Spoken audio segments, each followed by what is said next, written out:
listening to the Thom Hartmann Program.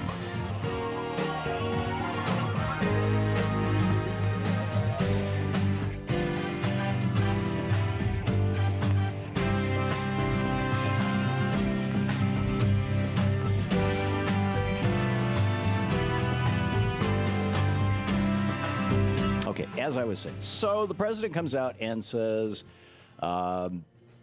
he personally thinks that if a gay couple is in love and they want to make a long-term commitment to each other, that they should have the right to get married. They should have the same tax benefits, the same legal protections as a straight couple. And, you know, predictably, there are some people who are upset with that. One of them is Dr. Paul Cameron, the co-founder of the Family Research Institute, their website, Family Research INST. Do I have that right, .org? Do I have that right, Dr. Cameron? Yes. Okay, thank you. I understand that recently you said that the President of the United States himself might be gay or might have engaged in gay sex. Do I have that right? Yeah, that's starting to look a little bit more possible. One of the features of those who engage in homosexuality is it seems to captivate them. It's homosexuality 24/7. How do you know that? Well, I have interacted with a lot of clients. I interact with a lot of gays. I get a lot of emails and so forth from them, as well as written communications. You know, it has something about this particular, what do you want to call it, a sin, bad habit, what have you, that just seems to dominate a person's life. It has been my observation that the vast majority of breeders, of straight people, never even think about, you know, gay sex or people being gay or anything like that, other than, you know, hey, my friend is gay, but they don't sit around thinking about it all the time. And it seems to me that the people who are obsessed with gays are probably gay. You know, are you a secret gay? No, not at all. How do you know? If you think that it's a choice. I know what I find attractive. This is a serious question. I'm not even interested in a male. This is a really serious question, Dr. Cameron. Okay. If, you know, as a psychological question, let's take it out of you. I shouldn't personalize these things. Let's put it in the abstract. If a person, in their own life experience, knows that they have absolutely no interest in having sex with somebody of the same sex, of the same gender, then I would think that that person would not assume that people make a choice to be gay. They would know that, you know, they're straight, and they would assume that other people are. On the other hand, if somebody was a closeted gay or a self-denying gay, and they could see the possibility of choosing to engage in gay behavior or choosing to engage in straight behavior, they might think that everybody simply makes a choice, and they would then project that onto gays and onto straights and say, oh, it's just a choice.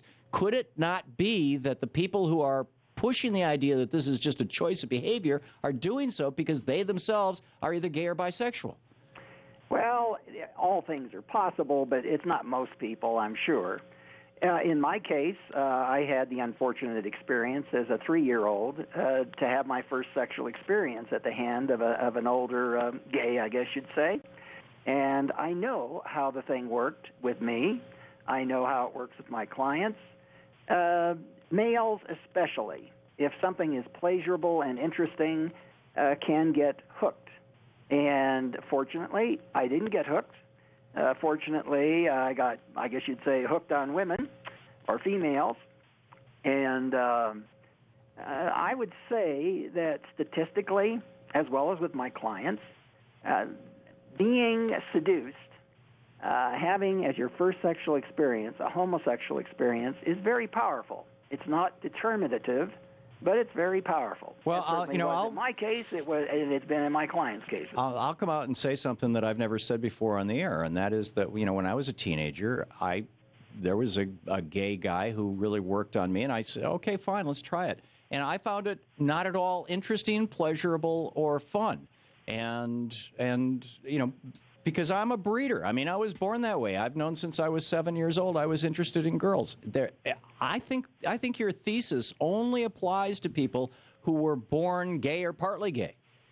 Well, no one can disprove that one could possibly have some sort of inkling, but I know, and from the data that has been assembled, not only by me and my colleagues, but also by Kinsey, most people are not at all interested in homosexuality. That's my point. However, if their first sexual experience is homosexual, most males, not females, most males start to drift in that direction. I don't believe it.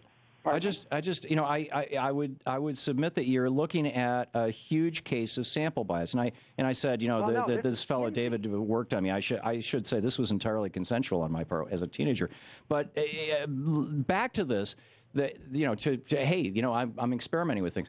But back to this, I think that this is like if your sample is people who had gay sex and liked it, they probably were gay. Well, you can never disprove something that exhausts the universe of discourse. Well, no, I'm saying however, two of my clients, let me just point out that two of my clients were raped, both of them at about 10 or 11. It was their first sexual experience. They were raped anally. Both of them bled profusely, blah, blah, blah. And then both of them eventually got into homosexuality. But people like people like them, people like yourself who obsess on gay sex constantly, who are always thinking about it, it just seems to me must be gay. I don't know your logic, because if you'll notice from our website, I don't sit around thinking about gay sex. We have a series of recommendations about how to make the world a better place. Among them are to ban gay marches. How about making the world a better place by the former Soviet Union? Go on. Yeah. Well, how about, if you want to make the world a better place, how about starting by not characterizing gays as pedophiles, number one, which you have just done, and secondly, because most gays are not pedophiles, not any more than most straight people are not pedophiles, and the percentage of people who are is probably the same on both sides. Whoa! It can't be. For instance, we have for the first time an almost perfect experiment in the Catholic Church. You are the Catholic Church is another place where you've got sample bias. If you say to a young man you are never again going to have access to a woman, what kind of young man is going to go into that kind of world, particularly if it's already populated by a lot of people who may not have an interest in access to women? All right. Let me give you the statistics. You tell me what you make of it. Looking at the 22% of Catholic priests who are homosexual, 14% have been caught molesting boys or a boy. Of the rest of them that are heterosexual, 1% have been caught molesting a girl. That's almost a perfect natural experiment. What that tells you is that the Catholic Church is seriously screwed up, and that the whole idea of absolute abstinence for the rest of your life doesn't work. That's what that tells me. And besides that, you're flying in the face of basic, science been done by the American Psychological Association, the American Psychiatric Association. Everybody's saying, no, sorry, this is. Now, you mentioned two organizations which are willing to lie. I'm not. And I defy anyone from those organizations. Let's make it on your program. If they'll come and debate me, or in fact, I'll make sure I send you data.